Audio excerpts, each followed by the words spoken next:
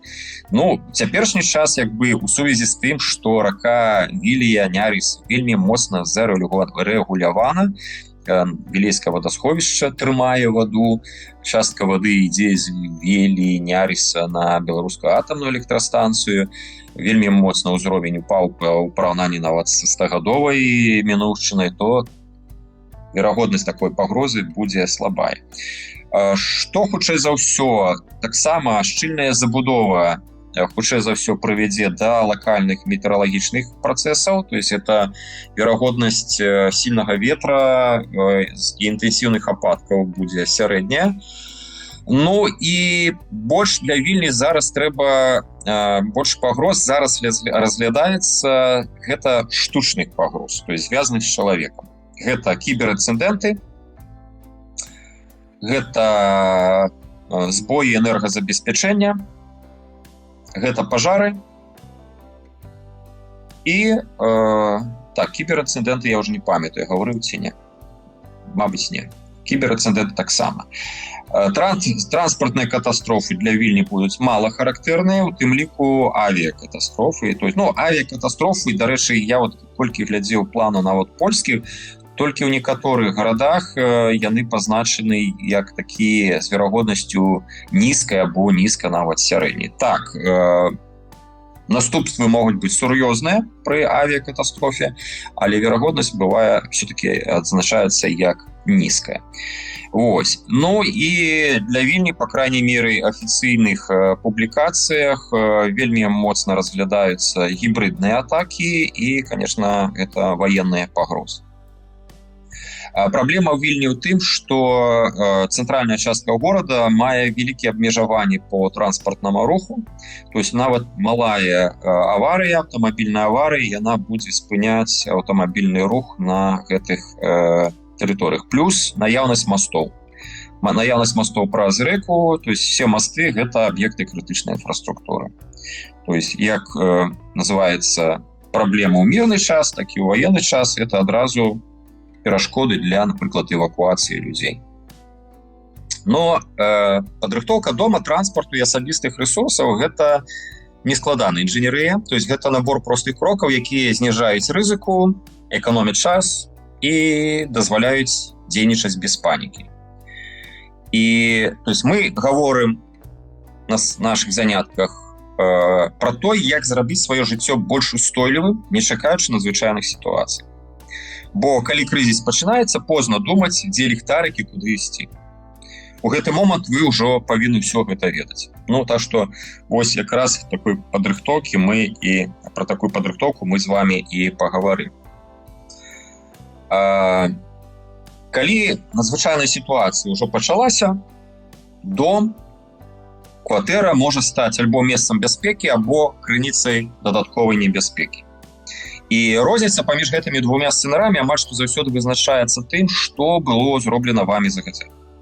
То есть і падрыхтоўка дома, кватэра гэта не пра нескладаную тэхніку, не пра вялікія грошы, гэта пра мінімум неабходнага, які дае вам час, спакой, магчымасць дзейнічаць без панікі. І першае, пра што трэба падумаць, гэта запасы вады, ежы, лекаў, святла, наяўнасць святла і сувязі. Вода 2-3 літры на чалавека ў дзень. То есть можна мець, просто паставіць дзесьці на тэрасе, на балконе,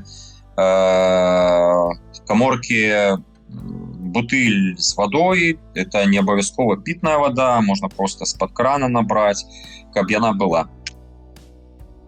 Спусцім Караліну. Ежа гэта для чаго патрэбна вода? Таму што магчымы лакальныя адключэнні, затрымкі аднаўлення. То есть і запас воды асабліва важны. То есть калі ты згадваю той же самы Мазыр, я ў мінулы раз пра яго расказваў, калі лягла электрасетка, насосы перасталі працаваць, шматпавярховыя дамы, вода не паступала, і толькі праз дзень у горад прыехалі дадатковыя цыстэрны, якія іх расставілі па жылых раёнах, і людзі пачалі, то есть атрымалі доступ да вады. І нават глядзіце, якая-небудзь там, быццам бы все сістэмы яны працуюць нармальна, напрыклад, моцныя маразы, перамерзаюць трубы, все, вода не поступае. Або паводка, затаплівае крыніцы, свідравіны, або ачышчальныя станцыі. Все, вода до вас поступае, или ўжо брудная. Ежа пра запас гэта та, якая не патрабуе гатавання, якая доўга захоўваецца, і понятно, што гэта звыклая для вас і для дзяцей. Гэта не на ўсялякі выпадак, гэта па сутнасці вы тым самым наяўнасць запаса ежы вы змяншаеце стрэс у першыя часы, першыя дні. Лекі. То есть это заўсёды абезбольвальнае, жаразбівальнае, нейкія пастаянныя ваши прэпараты мінімум на тыдзень, 2 тыдні. І, конечно, гэта сродкі першай дапамогі, бінт, пластырь і так далее. То есть тут трэба памятаць, што у крызіснай сітуацыі аптэкі могуць быць закрыты або перапоўнены. І святло і сувязь, то есть наяўнасць ліхтарыка з батарэйкамі. Людзі старэйшага пакалення ведаюць, што в савецкіх кватэрах заўсёды ліхтарыкі былі. Зараз ужо пауэрбанк, радыё, невялічкае радыё, партатыўная, то есть спадзявацца, што нейкай сітуацыі будзе заўсёды інтэрнэт, і вы праз інтэрнэт да радыёстанцыі падключыцесь, не варта. І, конечно, калі мы гаворым пра сувязь, нагадваю, што нейкія кантакты, спіс кантактаў на паперы. Не ў тэлефоне, які можа быць вырублены, напрыклад, якая-небудзь будзе тэхнагенная аварыя, або надзвычайная сітуацыя звязаная, або нейкая гібридная атака, і ваши тэлефоны нават не будуць працаваць, і мабільныя, і лепш мець спіс кантактаў на паперы. Я, дарэчы, заўсёды здзіўляўся, што у гарадах пазбавіліся гэтых тэлефонных будак, тэлефонных станцый, якія стаялі, потому что это быў вельмі добры спосаб для аварыйнага звязвання ў сувязі з адсутнасцю мабільнай сувязі. Трывожная валізка. Гэта не чемодан для уцёкаў і не ваенны рыштунак, то есть гэта мінімальны набор, які дазваляе хутка пакінуць дом або пражыць без дома, па-за домам некаторы час. І туды павінны трапіць дакументы, іх копіі, вода і лёгкая ежа, аптэчка, ліхтарык, зарядка, мінімум адзення, сродка гігіены. І часто бывает лишнее, то есть яго трэба вельмі уважліва збіраць, то есть занадта шмат адзення не трэба. Конечно, мы не говорим про зімовы час, калі сапраўды на цябе павінна быць адзенне, а не нават гэтай валізкі. Не трэба у трывожную валізку класці рэчы на ўсялякі выпадак, без разумення навошта, і нейкія цяжкія і непатрэбныя рэчы. То есть варта арыентавацца на аўтаномнасць, на адсутнасць электрычнасці, адсутнасць інтэрнэту, і то, што гэта валізка, яна дазволіць вам хутка эвакуацыя па ўказаннях службаў, ратавальных службаў. Бяспека жылля. Я, дарэчы,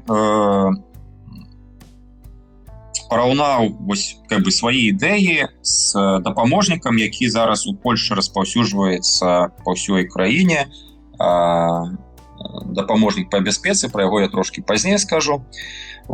І там, конечно, больш распісана больш бяспека жылля у выпадку надзвычайнай сітуацыі. Я все-таки хацеў бы сказаць, што многія надзвычайныя сітуацыі яны пачынаюцца не звонка, а ўнутры дома.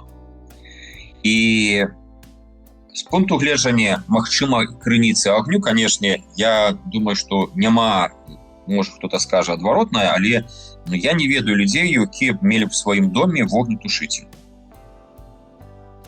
Але адсутнасць вогнетушителя гэта не азначае, што вы павінны не мець сродкаў тушэння. То есть у вас, по крайней меры, павінна быць некая такая шчыльная тканіна, можа старая коўдра, якую вы можете накінуць на полымя і загасіць яго. Вельмі важна з пункту гледжання агня, распаўсюджвання агня, гэта не захламляць выхады з кватэры. Калісьці, по крайней мере, у Беларусі дакладна я ведаю, што інспектары Міністэрства па надзвычайных сітуацыях ходзяць па шматпавярховых дамах і глядзяць, каб леснічныя клеткі не былі захламлены, каб яны дазвалялі хуткай эвакуацыі з кватэры. Мець план эвакуацыі з кватэры, это маецца на ўвазе ведаць, дзе у вас ёсць магчымасць, напрыклад, выхада на леснічную клетку, дзе выхад на тэрасу, на дах, напрыклад, той же самы. Шмат якіх кватэрах у савецкія часы балконы абавязкова мелі такую пажарную лесніцу, так званую. Так вось, у большасці выпадкаў понятно, што яны людзі іх ужо так перакрылі, што эвакуацыя па гэтых лесніцах немагчыма. Газ. Калі у вас поступае газ, значыць ведаць, дзе у вас вентыль, дзе яго можна перакрыць.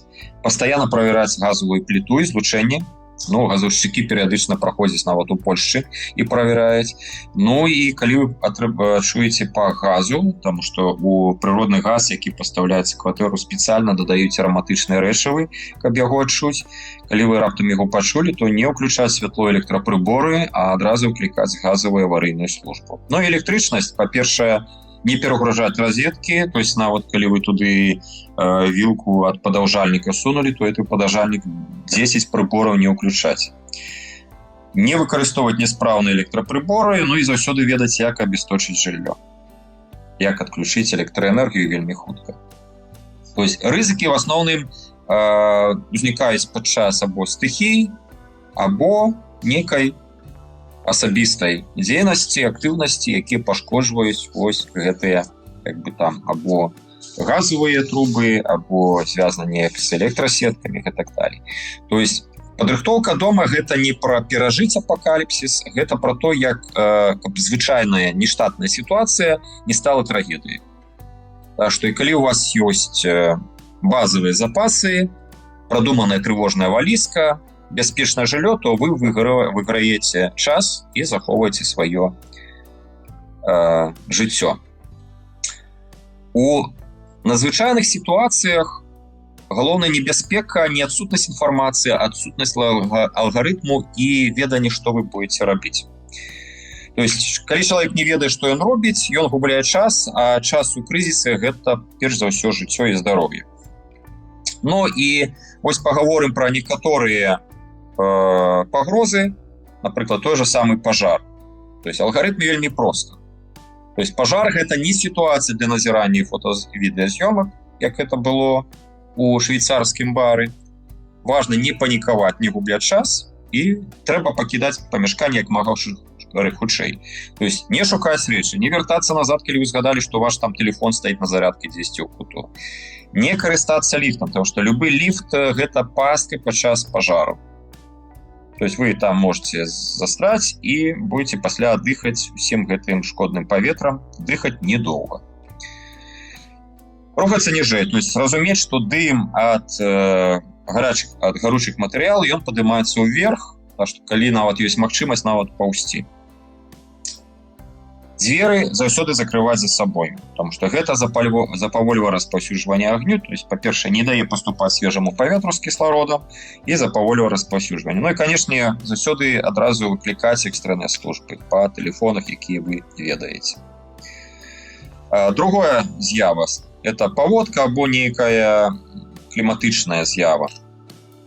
Нават калі, то есть, паводкі, буры, моцныя вятры, летняя спёка або моцныя маразы – гэта ўжо не экзотыка, а новая кліматычная норма. Я вот літаральна учора размаўляў з сябрам, потому што вот пацяпленне клімату, а глядзі, які мароз. Размова ідзе, пацяпленне клімату – гэта неправільны тэрмін. Размова ідзе пра змены клімату. А змены клімату ў большасці выпадкаў яны праяўляюцца ў тым, што раней привыклыя, привычныя для нас прыродна-кліматычныя з'явы, яны становяцца больш суровымі, становяцца больш моцнымі і непрадказальнымі. І ў гэтым вся праблема гэтых зменаў клімату для чалавека, для яго гаспадаркі, для яго гарадоў. І калі абвешчана прыйшла інфармацыя пра паводку, па-першае, адразу ў сваім доме адключайце газ і электрычнасць. Нават калі вы бачыце, што ўзровень вады падымаецца, не заходзіць у ваду, не карыстацца аўтамабілем у затапляемых зонах, ну і адразу эвакувацца пры загадзе службаў. То есть вельмі важна, паводкі развіваюцца вельмі хутка, часта без выразнага павяшчэння, і трэба пра гэта памятаць. Ну, калі бура і моцны вецер, па-першае, гэта заставацца ў памяшканні. Памятаю одну гісторыю у Беларусі, калі падчас буры загінула жанчына, на яе упала моцная галіна ад дрэва, абламаўшаяся. Мне адразу пытанне, што та жанчына, то есть бура это шла ўжо пэўны час, то есть она не раптоўна ўзнікла на тым месцы, і гэтая жанчына все роўна пайшла па адкрытай тэрыторыі пад гэтыя дрэвы. То есть нават калі вас там трэба там свінні не пакормлены, куры не пакормлены, заставацца ў тым памяшканні, дзе вы былі да буры, да моцнага ветра. Трымацца далей ад вокнаў, можна нават закрыць плотнымі шторамі і не выходзіць ні пад дрэвы, ні пад лініяй электраперадач. Ну вось мароз. Не паспеў, правда, карцінку нарысаваць. Будзем па алгарытмах. Мароз і наступствы ад марозу, яны могуць уваходзіць у ланцуговыя працэсы. То есть мароз добра пераносіць у цёплым памяшканні. Але гэты мароз і моцныя снегапады, яны, па-першае, мароз можа пашкодзіць лініі цеплазабеспячэння ад цепластанцыі або ад кацельні, якія ідуць.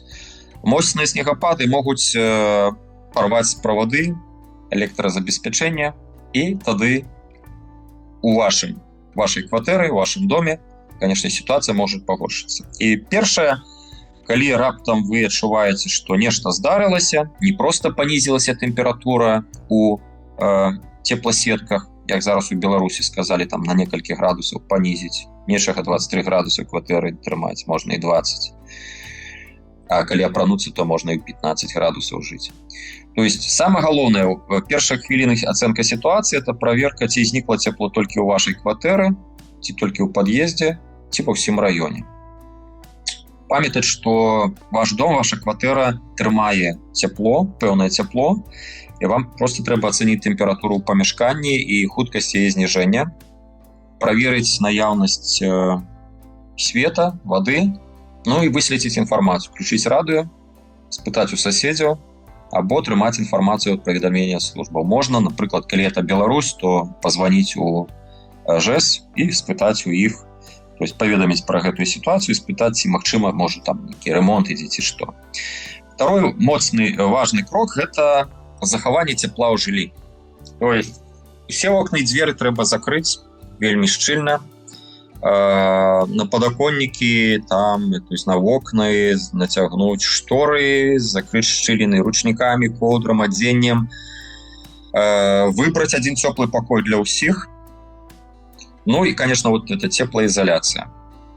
По магчымасці, вот нават я ў сваёй кватэры тут, калі тэмпература паніжаецца, я опускаю, у меня это ролл шторы, я их опускаю, потому что это снижае таксама забяспечвае цеплаізаляцыю, снижае вылучэнне цяпла з кватэры.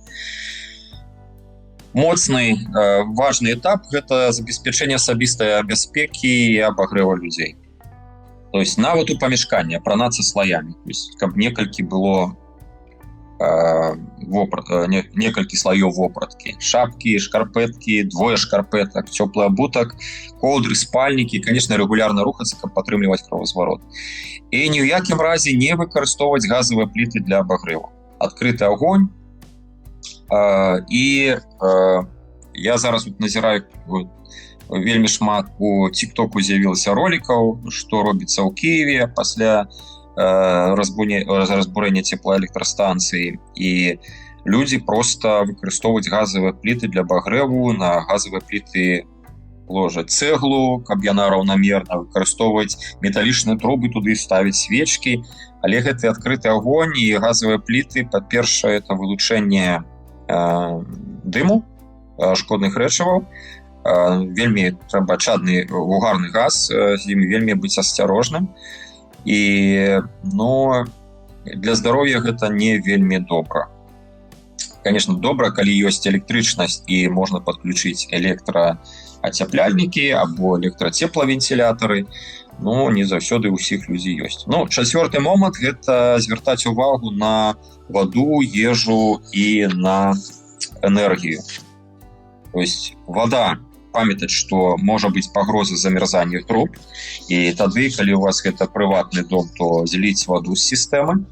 Калі гэта шматпавярховы дом, па крайней меры нагадаць кіраўнічым службам пра гэту неабходнасць. І запас пітной вады захоўваць у памяшканні. Для ежы выкарыстоўваць прадукты, якія не патрабуюць гатавання, і памятаць, што чым часцей вы будзеце адкрываць халадзільнік, тым больш зніжаецца яго здольнасць захоўваць холад і, зразумела, это прадукты харчавання. Пяты момант – не забывацца пра суседзей, не забывацца пра ўзаемадапамогу. То есть праверыць пажылых людзей,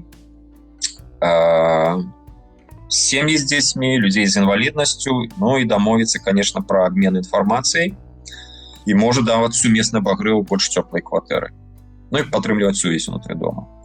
І калі сітуацыя зацягваецца, напрыклад, калі цяпло адсутнічае там паўдня, суткі і больш, тэмпература ў кватэры падае, то вельмі важліва это сачыць за сімптомамі перахалоджання, рыхтавацца да часовай эвакуацыі са свайго дому, напрыклад, у пункт часовага размяшчэння да родных, і забраць свою трывожную валізку і адтуль і туды ісці. То есть памятаць, што чым раней мы пераходзім у рэжым эканоміі цяпла і рэсурсаў, тым больш шансаў захавацца.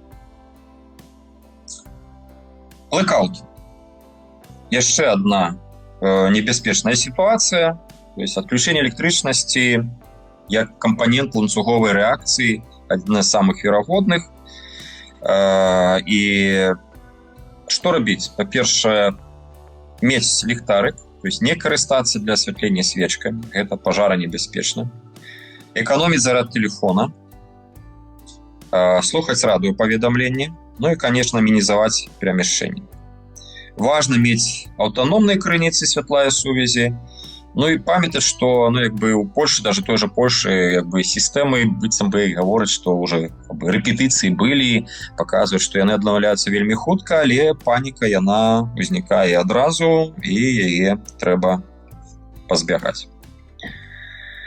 Яшчэ такі момант, як першая дапамога. Конечно, гэта пра першую медыцынскую дапамогу можна гаварыць вельмі доўга, і, напрыклад, у тым же самым польскім дапаможніку па бяспецы там вельмі падробна распісана дапамога медыцынская менавіта. Першая дапамога – это больш пра выратаванне жыцця да прыезду лекараў, і вельмі такі набор навыкаў, які трэба заўсёды мець. Гэта як спыніць крывацёк, як аказаць дапамогу пры апёках, як дапамагчы чалавеку без прытомнасці, як правільна выклікаць хуткую дапамогу. І асабліва важна тут не нашкодзіць, дзейнічаць проста і паслядоўна і памятаць, што любая дапамога яна лепшая за поўную бяздзейнасць. І звяртаць увагу на людзей, якія патрабуюць гэтай дапамогі. Транспорт і перамяшчэнне. То есть у надзвычайных сітуацыях перамяшчэнне часта становіцца галоўнай крыніцай рызыкі. Таму тое, што ў звычайным жыцці здаецца проста, например, паехаць на аўтобусе, дайсці кудысьці, перасесці ў крызіс можа быць небяспечным або немагчымым. Таму задача не ў тым, каб рухацца хутка, а ў тым, каб рухацца правільна. І аўтамабіль у надзвычайнай сітуацыі гэта і інструмент, і пастка адначасова. І, базовые правила можна сфармуляваць такія. То есть заўсёды трымаць у баку мінімум палову паліва, каб выпадку надзвычайнай сітуацыі эвакуацыі. Мець аўтамабілі аптэчку, запас вады, то есть у багажніку можа быць пару пластикавых бутэлек з вадой, ліхтарык, лапату і вяроўку. Не выкарыстоўваць аўта ў затопленых зонах, калі вы бачыце, што прыбывае вада, не рызыкаваць, не спрабаваць праскочыць. То есть і лепш пазбегаць нават руху без неабходнасці. Калі вы не ўпэўнены, што вы можаце выехаць на аўтамабілі зон небяспекі, лепш ім не карыстацца. Яшчэ адна непрыемная сітуацыя можа быць і ў грамадскім транспарце в сувязі з натоўпам. То есть натоўп гэта асобная форма небяспекі нават без катастрофы. Так што ў грамадскім транспарце, калі вы бачыце моцны называецца натоўп, то есть па-першае стаяць тварам да выхаду, не блакаваць дзверы, трымаць рукі вольнымі, і сачыць за сваім наваколлем, а не за тэлефонам.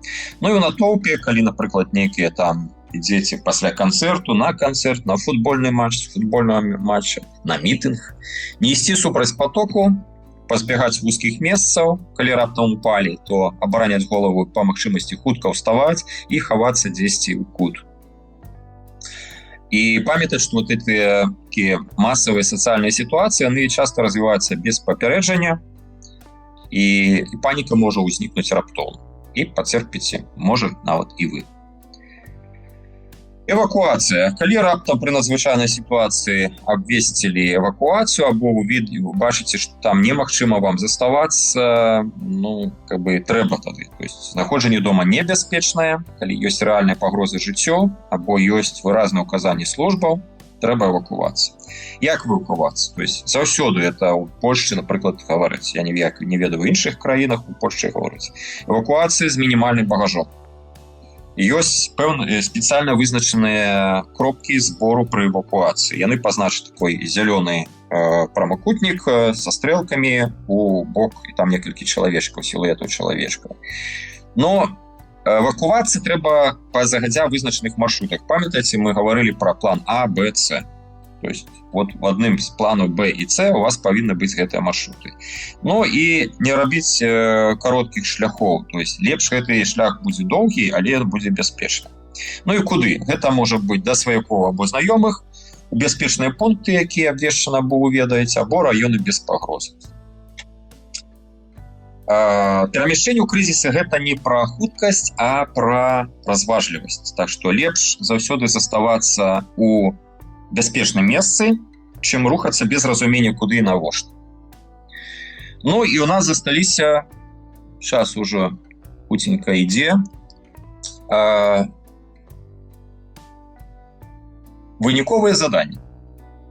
Я прапаную вам, па-першае, зрабіць вось такі чек-ліст падрыхтоўкі вашага дома, вашай кватэры.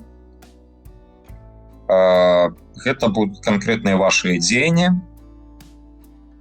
Падрыхтоўка працуе толькі тады, калі яна выходзіць за межы размовы і становіцца часткай паўсядзённага жыцця. Гэта мінімальны стандарт, гэта не ідэал, і калі ён будзе ў вас выкананы, значыць, ваш дом ужо будзе значна больш устойлівы да надзвычайнай сітуацыі. Так што гэта в PDF я гэтую прэзентацыю таксама размешчу, я скажу зараз где. Можете таксама карыстацца пазней. І другое заданне – гэта трывожная валізка. 4 крокі. Паспрабуйце яе пачынаць збіраць, каб яна ў вас была. То есть это может быть заплечник, валізка. Памятаеце, я говорыў, лепш, каб не было камуфляжнай форме, камуфляжных колерах. Павінна быць лёгка пераносіцца, она павінна быць пэўным месцы, лёгка даступны. Ну і змест павінен быць у адпаведнасці з тым спісам, які я азвучыў. Абавязковы крок выканаць і прыбраць лішняе, то есть калі рэч не дапамагае вам выжыць або бяспечна эвакуацыі, яна лішняя. Ну і трэба ўлічыць усіх, то есть гэта і дзяцей, і пажылых людзей, і людзей з інваліднасцю, і не забывайце пра хатніх жывёл. Так што сёння мы з вами паговорылі пра штодзённую бяспеку, пра рызыкі. Ну і памятайце, што гэта не пра страх, а пра кантроль у цяперашнім свеце, дзе шмат невызначанасці. І я ўжо вам гаварыў, што ў Польшчы на ўзроўні дзяржавы, урада выдадзены пораднік беспечэнства, это дапаможнік па бяспецы. І вось мы его паспрабавалі, неафіцыйна пераклалі на беларускую мову, каб ён быў больш даступны. Ён на польскай мове ён даступны, значыць, на сайце gov.pl пораднік беспечэнства. Ён даступны на польскай, на украінскай, на англійскай мове. Вось по этому QR-коду вы зойдзеце на старонку нашай арганізацыі фундацыі Нейрошнатура і можаце там ужо азнаёміцца з неафіцыйным перакладам на беларускую мову гэтага дапаможніка.